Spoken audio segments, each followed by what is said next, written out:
You wake up in the morning, and before you even fully open your eyes, that weight is there. It's not physical exhaustion. It's something deeper, more corrosive. It's that feeling that another day is about to begin, and you can't find a compelling reason to get out of bed. You look around and see other people living with purpose, with direction, with that spark in their eyes that seems to have gone out in you so long ago, you can't even remember the last time you felt it. They talk about their projects, their passions, their goals, and you smile, nod your head, pretend to understand. But inside, a deafening emptiness screams a question you're afraid to ask out loud. What's the point of it all? You go through the motions, head to work, keep up appearances, answer messages, but everything feels mechanical, devoid of real substance. At night, when you're finally alone, the thoughts come like relentless waves.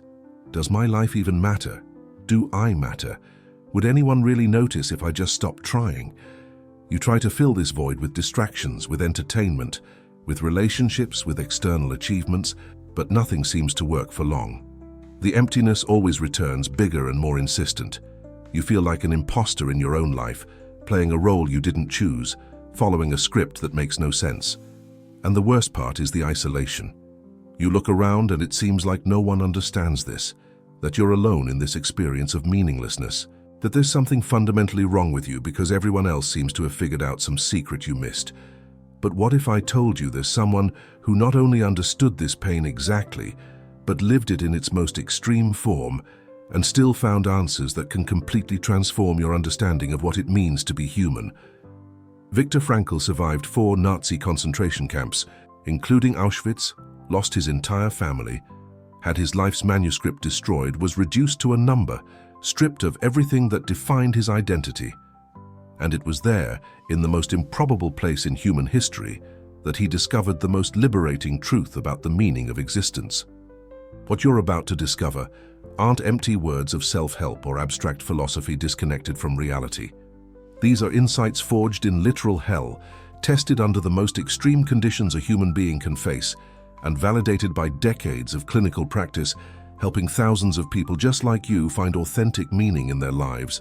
Frankl realized something extraordinary as he observed the prisoners around him. Some completely collapsed in the face of horror, while others, in the same objective circumstances, maintained a spark of humanity and purpose that sustained them. The difference wasn't in the external conditions, which were equally terrible for everyone, but in something internal, something he would call an existential attitude. He saw men share their last piece of bread with another prisoner who was worse off. He saw people comfort companions when they themselves were on the brink of death. He saw individuals maintain their moral integrity even when it offered no survival advantage. And it was by observing these cases that Frankl arrived at a radical conclusion that contradicted everything Freud and his contemporaries believed.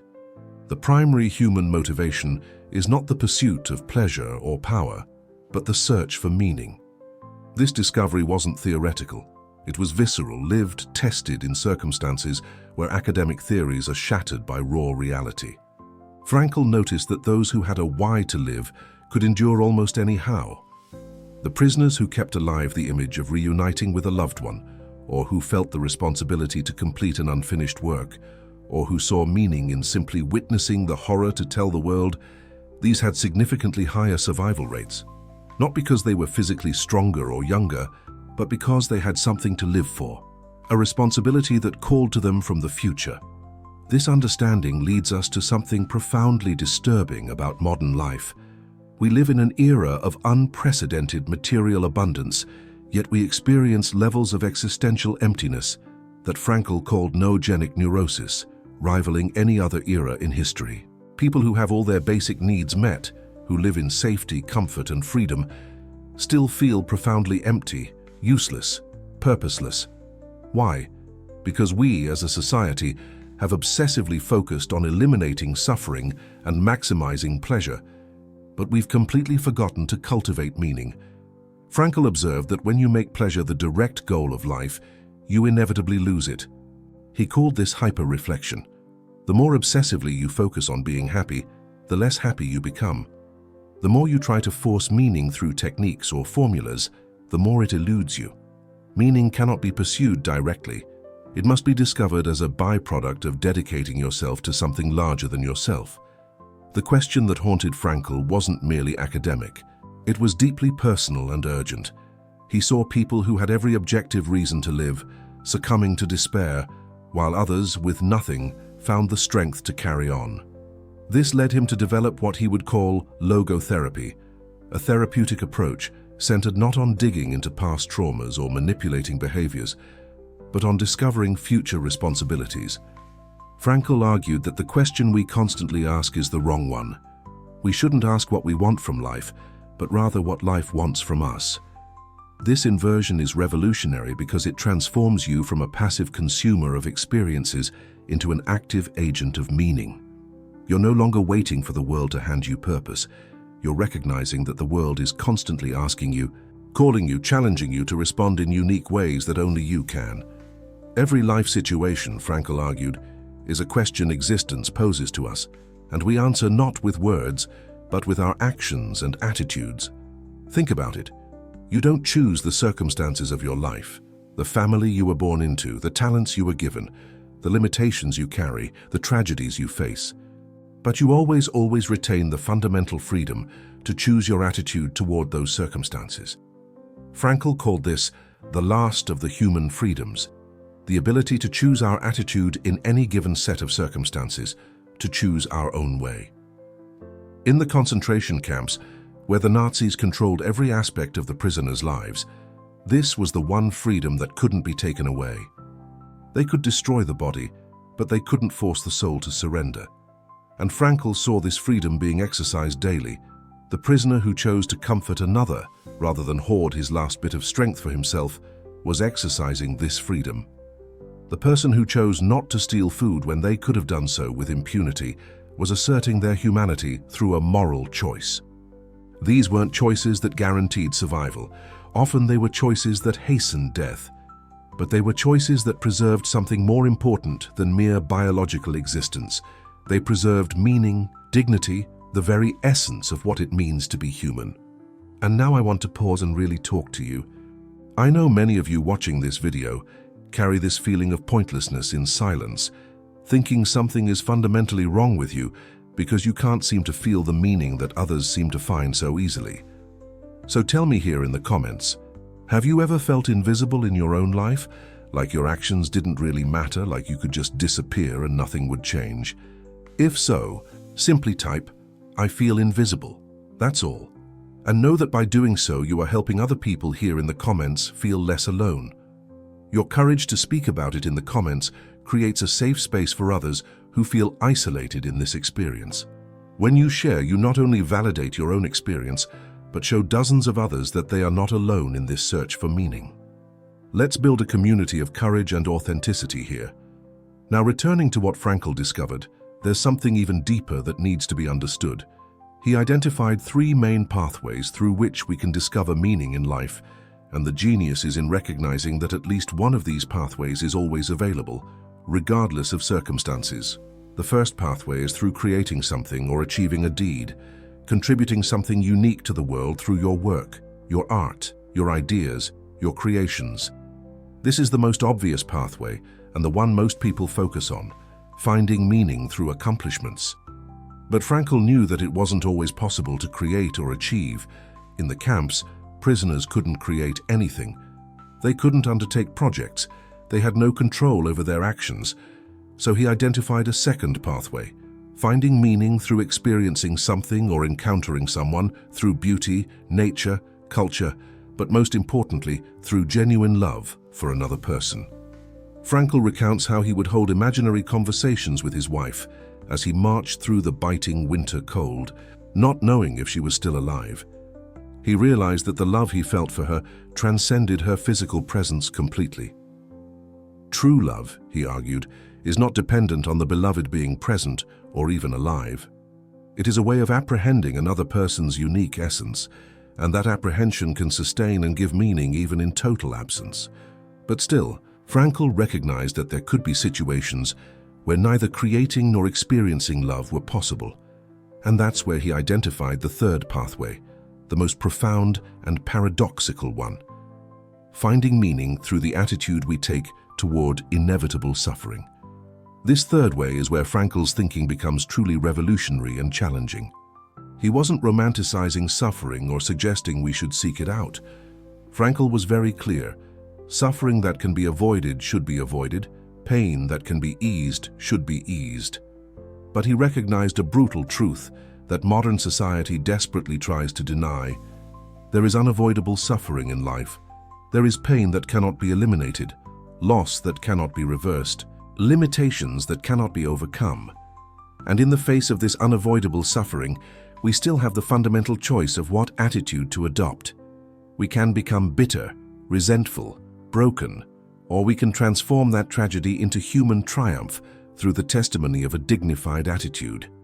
Frankl saw this happen in the camps, prisoners who knew they were going to die soon, but chose to die in a certain way, with a certain bearing, preserving their humanity until their last breath. These people, Frankl argued, achieved the highest possible meaning because they demonstrated that even when everything is taken from you, when you are reduced to nothing, the fundamental human capacity to choose how to respond still remains. This capacity is what Frankl called the noetic dimension of existence, the specifically spiritual dimension of a human being that cannot be reduced to biological processes or psychological conditioning. It is the space of freedom, of responsibility, of dignity. And here's the truly disturbing part. If meaning could be found in Auschwitz, then meaning can be found in any circumstance. There is no situation so desperate that it does not offer the possibility of a meaningful response. This is not cheap optimism or forced positive thinking. It is the recognition of a human capacity that remains intact even when everything else is destroyed. But the truly disturbing question was, why do so many people in modern society, with all its freedom, security, and opportunity, feel this profound existential emptiness? Frankl had a clear answer: because we've lost touch with our existential responsibility. In traditional society, meaning was largely prescribed by traditions, religions, defined social roles. You knew what was expected of you, what your place was, what your purpose was. Modernity has destroyed these structures without offering anything in their place. Now we have unlimited freedom but no direction. We can do anything, but we don't know what we should be doing. This freedom without corresponding responsibility creates the existential void. Frankl argued that freedom is not enough on its own. Freedom without responsibility degenerates into mere arbitrariness. We need to complement the Statue of Liberty on the East Coast with a statue of responsibility on the West Coast, he'd joke. Freedom means the freedom to respond to the unique demands that each situation presents us. And these demands are always concrete, specific, situational.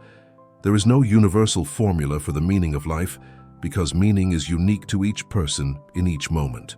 The question isn't what is the meaning of life in general, but what is the meaning of my life now, in this specific situation, with these specific people, facing these specific challenges. Frankl illustrated this with the case of a patient who was deeply depressed after his wife's death. The man couldn't find a reason to go on living. Frankl asked him a simple yet profound question. What would have happened if you had died first and your wife had to live without you? The man immediately replied, "Oh, that would have been terrible for her. She would have suffered enormously." And Frankl then said, "You see, your suffering now has spared your wife that suffering. You are suffering in her place. Your suffering has meaning because it protects someone you love from experiencing that pain." The man said nothing, just squeezed Frankl's hand and walked out of the office. His suffering hadn't diminished, but it now had meaning, and that changed everything. This understanding leads us to recognize something fundamental about human nature that Frankl called self-transcendence.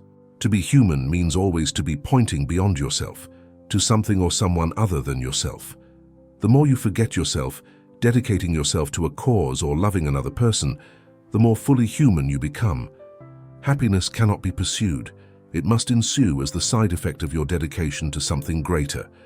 Frankl used a powerful analogy. Eyes can only see because they don't see themselves.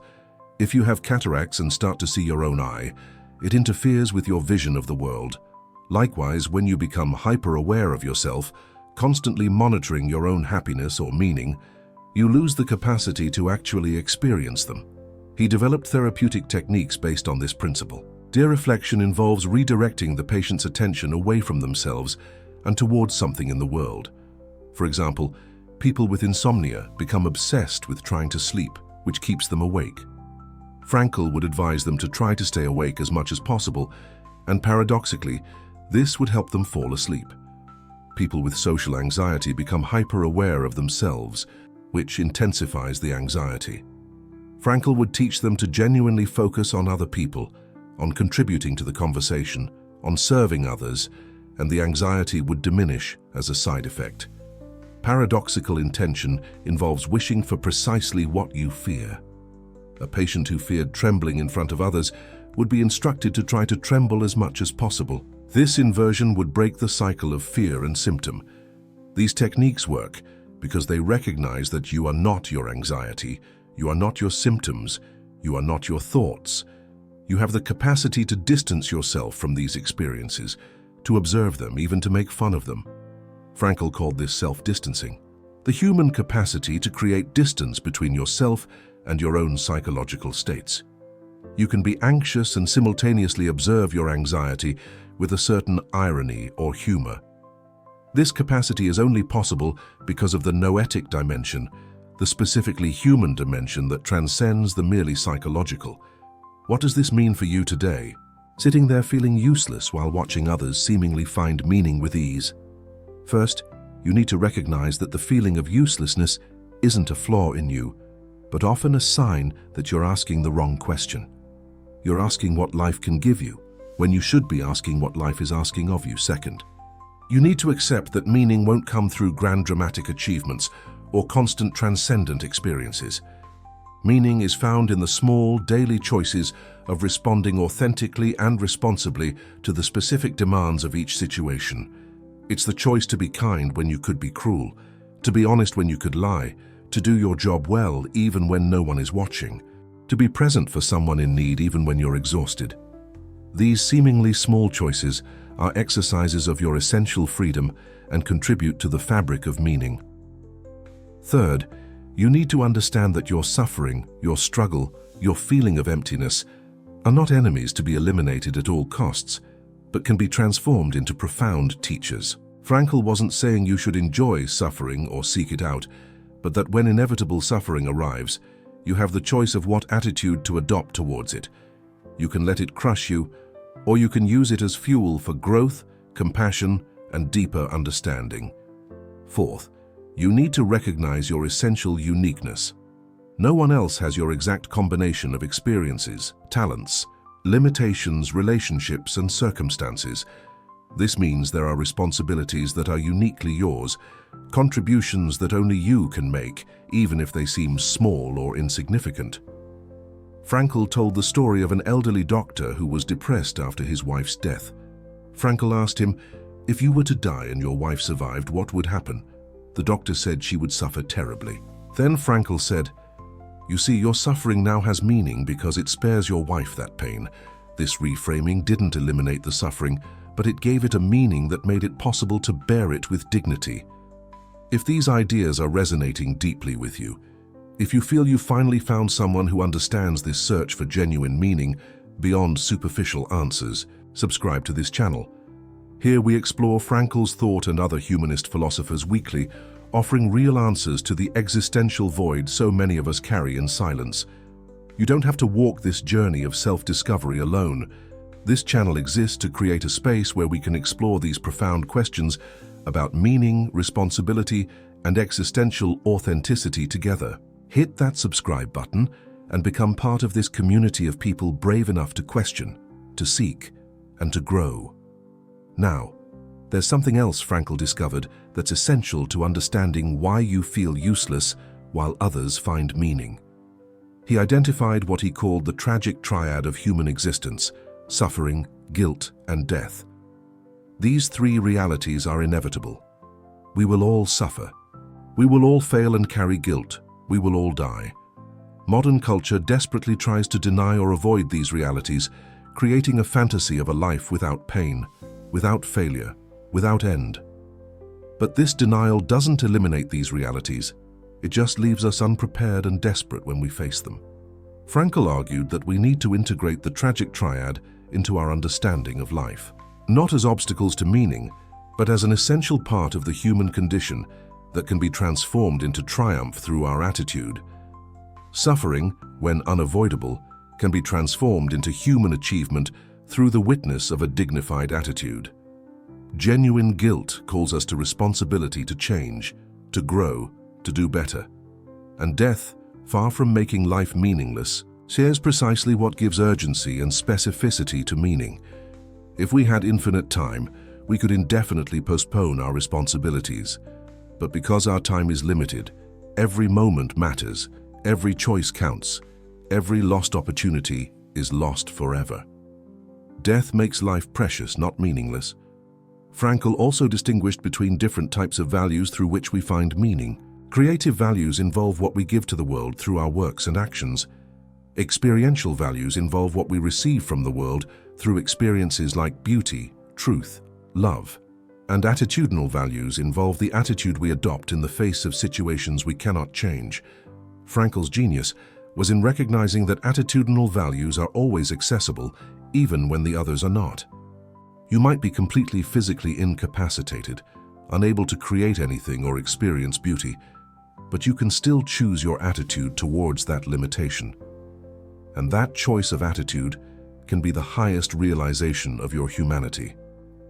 He gave the example of a young man facing capital punishment who wrote in his final letter, "This was my life and it remains my life. What matters is not what I expected from life, but what life expected from me." This young man, who had no future in the conventional sense, who could no longer create works or experience pleasures, still found the deepest possible meaning through the attitude he chose in the face of his imminent death. This radically challenges our modern notions of a successful life. It's not about accumulating experiences, achievements, pleasures. It's about responding authentically and responsibly to the specific demands that each moment presents us with. And these demands are different for each person. We cannot compare our meaning to the meaning of others because we are responding to different questions. Life is asking unique questions of you based on who you are, where you are, what you can do. Comparing yourself to others is fundamentally meaningless because you are solving different equations. What may seem significant to another person may not be significant to you, and vice versa. And that is perfectly okay. In fact, it's essential. If we all had the same purpose, none of us would be needed. Frankl also directly addressed the issue of suicide, which is often the logical conclusion of feeling useless. If my life has no meaning, if I am truly worthless, why go on? Frankl argued that suicide represents a premature surrender to a question that hasn't yet been fully answered. When you feel useless, you're assuming life should give you something, meaning happiness, fulfillment, and because you're not getting it, you conclude it's not worth continuing. But this logic inverts the true relationship between you and life. It's not that life should give you meaning, it's you who must give a response to what life is asking. And life keeps asking, keeps posing questions, keeps presenting situations that require your unique answer, right up until your last breath. Frankl would tell of patients who were planning suicide, but changed their minds when they recognized specific responsibilities they had. A child who needed them, an unfinished project only they could complete, an injustice only they could bear witness to. These weren't grand cosmic purposes, they were concrete, specific responsibilities. But they were real, and they were uniquely theirs, and that was enough to transform despair into determination. This understanding leads us to recognize that the feeling of uselessness often stems from a confusion about the nature of meaning. We think meaning is something we experience, like a feeling, a sense of fullness or satisfaction. But Frankl argued that meaning is more often recognized in retrospect than felt in the moment. You might be doing something meaningful without feeling meaningful at the time. A mother waking at 3 a.m. to feed her baby doesn't feel fulfilled in that moment. She feels exhausted. But in retrospect, she recognizes the profound meaning of that act of love. A student struggling with a difficult problem doesn't feel joy in the process. They feel frustration, But when they finally get it, they recognize the meaning of the struggle. So stop waiting to feel useful and start acting responsibly. The feeling may follow or it may not, but the meaning will be there, regardless. And here is perhaps the most crucial pivot in Frankl's thinking that can completely transform your relationship with the feeling of uselessness. Frankl discovered that the perception of uselessness often signals not a lack of meaning, but an escape from responsibility. It's more comfortable to believe you're useless and life has no meaning than to accept that you have specific responsibilities you're avoiding. If you're truly useless, then you don't have to do anything, you're free from obligation. But if you recognize that you have unique capacities, unique experiences, unique opportunities, then you are called to act, to respond, to take responsibility. And that's scary. It's far easier to hide behind the narrative of uselessness than to face the responsibility of your freedom. Frankl was relentless about this. You cannot escape responsibility by being irresponsible. Even when you choose not to choose, you are choosing. Even when you refuse to respond to life's demands, you are responding with your refusal. And that response has consequences, not just for you, but for all those who depend on you, even if you don't realize they depend on you. Your existence affects other existences in ways you may never fully know. The smile you didn't give, the kind word you didn't say, the help you didn't offer, it all matters. You are constantly responding to life. The question is simply whether you're responding with authenticity and responsibility or with evasion and denial. And when you stop and honestly examine your life, you'll likely find there are people who need you, tasks waiting for you, opportunities only you can seize. They may not be grand or dramatic, but they are real, and they are yours. No one else can respond to them in exactly the way you can. This is simultaneously liberating and terrifying. Liberating because it means your life matters, that you have a unique role to play. Terrifying because it means you are accountable. You can't hide behind excuses or circumstances. So when you feel useless while seeing others find meaning, what's really happening? You're probably comparing your internal experience with the external appearance of others. You see what looks like purpose and direction in them, but you don't see their internal struggles, their doubts, their moments of emptiness. Everyone experiences periods of questioning and emptiness. The difference isn't in the presence or absence of these feelings, but in how we respond to them. Some people respond by seeking distractions, trying to fill the void with activities, substances, superficial relationships. Other people face the void directly, allowing it to question them, to transform them. Existential emptiness, Frankl argued, is not a disease to be cured, but a human condition to be confronted. It is the space where freedom and responsibility meet. It's uncomfortable, even painful, but it is also the fertile ground where authentic meaning can grow. When you avoid that discomfort, you also avoid the possibility of real growth. Frankl saw existential emptiness not as a symptom of weakness, but often as a sign of intellectual honesty. You are refusing the easy answers, the ready-made narratives, the prescribed meanings. You are seeking something authentic, something that resonates with your unique experience. That's courageous, not weak. The danger lies in getting stuck in the void, in making it an identity rather than a passage. The emptiness should be a point of questioning that leads to a search, not a destination where you settle in. And the search, according to Frankl, always brings us back to the same fundamental questions. What is this specific situation asking of me? What is my unique responsibility here? How can I respond in a way that honors my freedom and my human dignity? These questions don't have universal answers.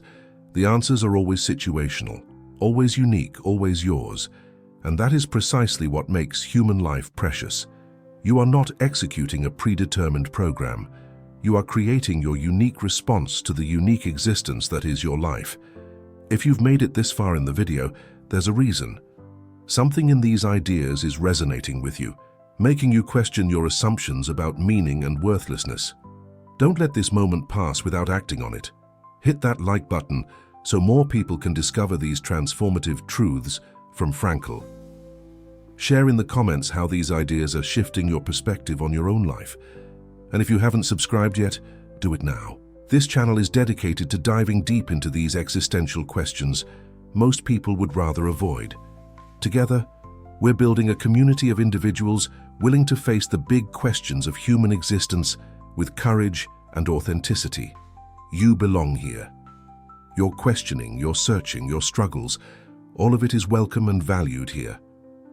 Now, to wrap up, I want to return to the question that kicked off our conversation. Why do you feel useless while others find meaning? Frankl's answer would be clear. You are not useless. You have never been useless. You're answering the wrong questions with the wrong criteria. You're measuring your life by what it should give you when you should be asking what you can give to it. You're waiting for a universal meaning when you should be discovering your specific meaning. You're comparing your internal journey to the external facades of others when you should be focusing on your own unique responsibilities. The feeling of worthlessness isn't the truth about you. It's an invitation to a profound perspective shift. It's life shouting at you, calling you, urging you to wake up to your essential responsibility and freedom. And the answer won't come from outside, from some guru or system or transcendent experience. The answer will come from within, from your decision to stop asking what you can receive and start responding to what is being asked of you.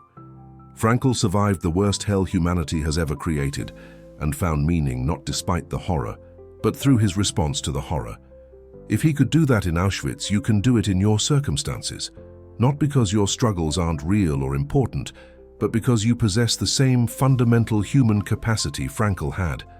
The freedom to choose your attitude, the ability to respond with dignity, the possibility of transforming suffering into fulfillment through the witness of an authentic life. You are not useless. You are deeply, essentially necessary. Life needs your unique response. The world is waiting for your specific contribution. Other people, even if you don't know who they are, depend on you being who you are called to be. Stop waiting to feel useful and start acting responsibly. Meaning will follow. Or perhaps it won't follow as a feeling, but it will be there as an objective reality you can recognize when you look back and see the path you've walked, the choices you've made, the responsibilities you've taken on. And one day, maybe many years down the road, you'll look back and see that all the time you felt useless, you were actually forging meaning through your struggles, your choices, your responses to life. The void wasn't the end of the story. It was the beginning of the most important journey a human being can undertake. The journey of taking ownership of your own existence and authentically responding to the unique call that is your life.